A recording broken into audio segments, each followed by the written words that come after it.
வாங்க ஏழைகளே வாங்க, வாங்க கஷ்டப்படுறவங்களே வாங்கன்னு எல்லாரையும் அப்படியே அரவணைச்சு எம்ஜிஆர் மாதிரி அப்படியே கட்டி பிடிச்சி முத்தம் கொடுத்து பணம் நிறைய கொடுப்பாரு, உதவி செய்வார், திட்டம் கொடுப்பாரு. 365 நாளில் 364 நாள் ஒரே ஒரு நாள் தான் வருஷத்தில் லீவ் எடுப்பார். மிச்சம் பூரா நாளும் சட்டமன்றத்தில் உட்காந்து கையை தான் போட்டு தள்ளுவார். முதலமைச்சர் நான் இதை ஒதுக்கிக்கிறேன், முதலமைச்சர் நான் இதை தருகிறேன், முதலமைச்சர் நான் இந்த இலாக்காவை மாற்றுகிறேன், பட்டாசு கிளம்ப போகிறார். ஆனால் நம்புகிறாங்க இல்லையா, நம்புகிறவங்களுக்கு இவர் என்ன பண்ணுறாருன்றதை சொல்லணும் இல்லையா. நான் வந்து வீடேறி வந்து செத்தவங்களை இறந்தவர்களை போய் வீட்டில் பார்க்கணுன்ற அடிப்படை மனிதாபிமான குணாதிசயம் கூட இல்லாத ஒருத்தரை இப்படி முட்டு கொடுக்குறீங்களே. அப்போ அடிப்படையில் நீங்களுமே மக்களுமே தானே மோசமாக இருக்கீங்க.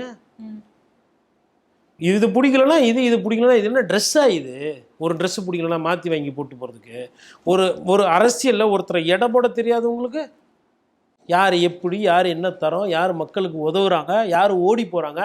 6 மணிக்கு மேலே ஆட்டோ ஓடாதுன்னு போட்டு மீம்ஸ் போடுறாங்க. இப்போ இவர் முதலமைச்சர் ஆகிட்டாருன்னா நாளைக்கு வந்து வெள்ள பாதிப்பு, டேமை திறக்கணும்.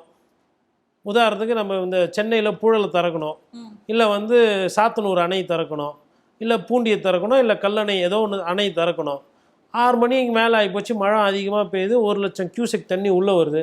இவரை போய் முதலமைச்சர் போய் கதவு தட்டி, சார் சிஎம் சார் இந்த டேம் ஓப்பன் பண்ணோம், இது என்ன? ஏன்னா இந்த மாதிரி பெரிய விஷயங்கள் வந்து முதலமைச்சர் அலுவலகத்தை கேட்பாங்க, ரீச் பண்ணுவாங்க.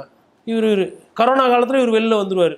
இப்போ நல்லா வெயில் அடிக்குது, நோய் நொடி இல்லாத காலத்திலே வெளில வர மாட்டாரு, தேர்தல் ரத்து பண்ணுறாரு.